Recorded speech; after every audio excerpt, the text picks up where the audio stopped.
The 2019 Toilet Bowl winner put up an absolute stinker of a season. Let's see how this goes started the season 2-2, but it went downhill fast. Sam lost 3 games in a row by 8 points or less. Part of the blame went to often injured wide receiver Tyreek Hill. But it's hard to blame members of his team since numerous times Sam could have moved injured players out before their game started. But instead, he chose to fall asleep at the wheel and filled his starting lineup with countless zeros. The low point of the season was his final game, where Sam left 3 inactive players in his lineup, resulting in the fewest single-week points in fantasy history with 30.72. Sam's team name was Let's See How This Goes. Well, the answer is poorly. Handing the trophy back to Sam is 2018 Toilet Bowl recipient John Davies. John, come on, John. I want it back fair and square, and I want it. Come on, it's mine. I want it. All right, it's yours. There you go. You might want to give it a minute before you go in there.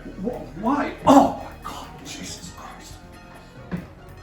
Oh, wow. Oh my God. Yes!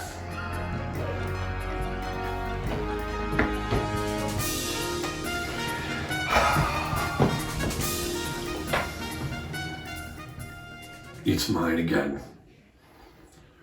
With great pride and privilege, I accept this award. I worked hard, so hard, to become the Toilet Bowl champion again.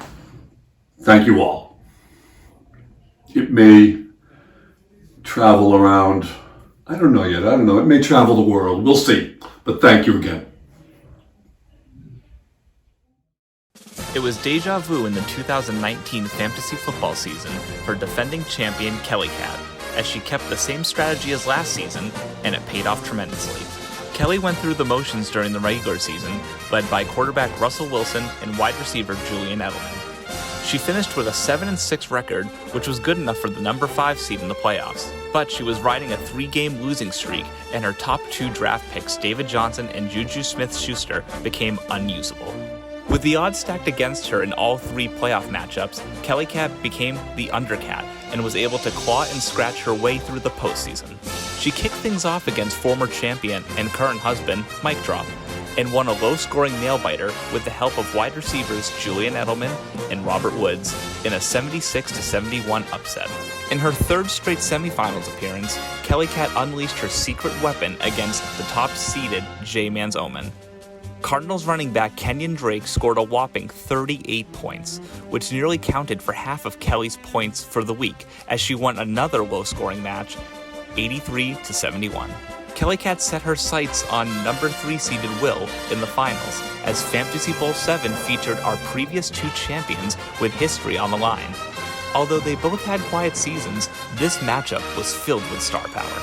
This final was almost a carbon copy of how she won it all last season, by having 2 running backs she picked up throughout the season carry her to glory. She once again started Kenyon Drake over David Johnson and was rewarded with 30 points. Then, recently added running back DeAndre Washington scored 16 points. Kelly won FAMtasy Bowl 7 110-94 to earn her 2nd title in a row while restoring glory to the Davies name. As the commissioner continues to sulk over his first-round playoff exit, he is ready to turn the page to a new chapter in the Fantasy Football League, as we now begin to fill a new side of the trophy.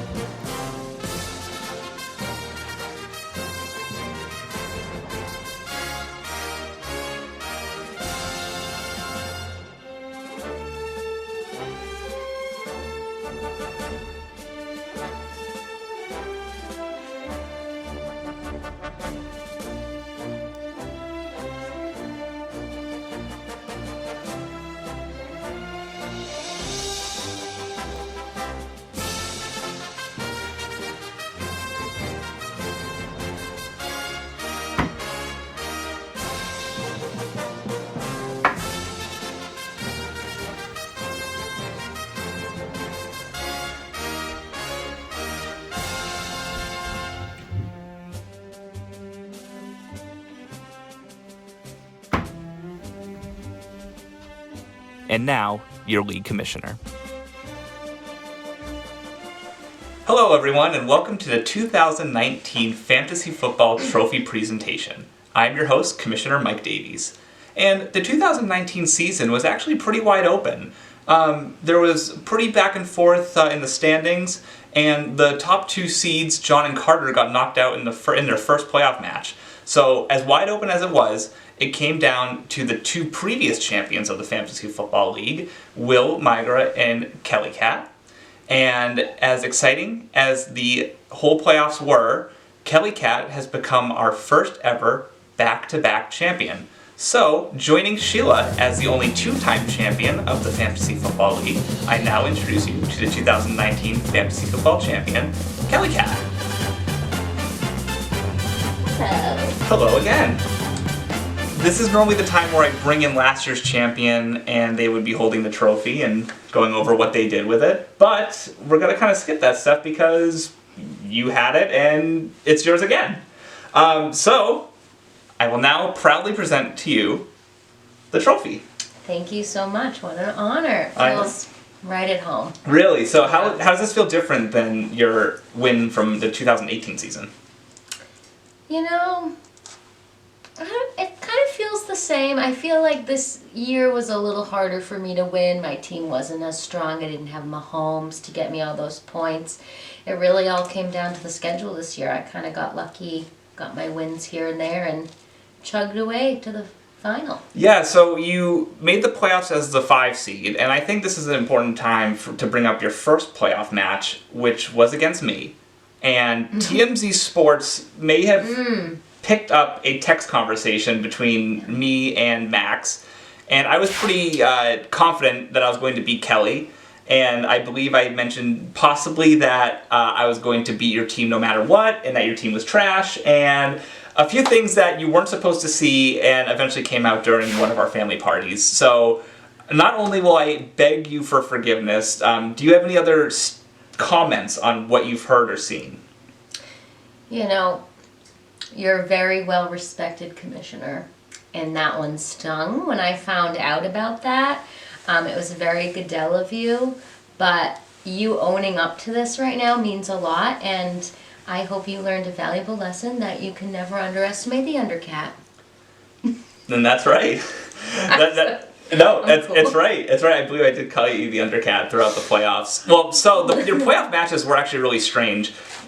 Not many people even make the playoffs when their top two draft picks are so bad throughout the season. Juju Smith-Schuster for the Steelers didn't have his quarterback, so he wasn't good. David Johnson, your first round pick, running back for the Cardinals, was garbage. They stopped using him. Yeah. So the fact that even when both were healthy later in the season, that you didn't choose to even have them in your lineup, it paid dividends for you. What made you kind of think they're not? You kind of toss them to the side and keep going. When you start off that bad, you just kind of gotta trim the fat a little bit. It wasn't worth it. I didn't trust him. Yeah. So you really slugged it out in your playoff matches, all 3 rounds. Fairly low-scoring games, but once you're in the playoffs, it's all about just beating your opponent. I do have to admit, it's kind of strange, the pattern. And I know you're a back-to-back champion, but the way that you won was really identical.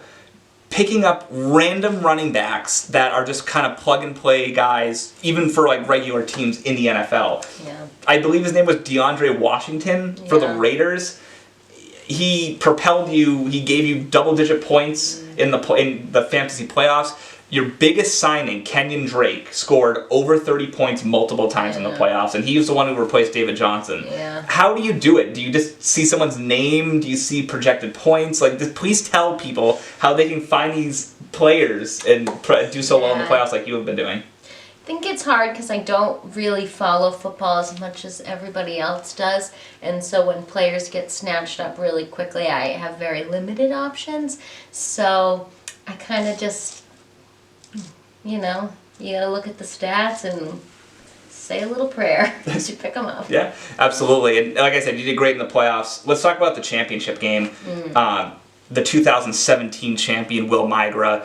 It was a great it was great having two previous champions the past 2 years face off against each other. I know he's a great competitor, and you have nothing but respect for him. Do you have any message for Will, or how do you feel like the whole experience was? Will is so humble. It's always nice to play against Will. There's no trash talking. He wishes you good luck, and I think he genuinely means it. So it's always nice to play against Will. He's always got a good team. You always have to be on the lookout for him. So I won't be surprised if he's on here again soon. Absolutely. And speaking of which, there's kind of an interesting fact that I thought of, your reign of dominance over the Migra boys in the past year.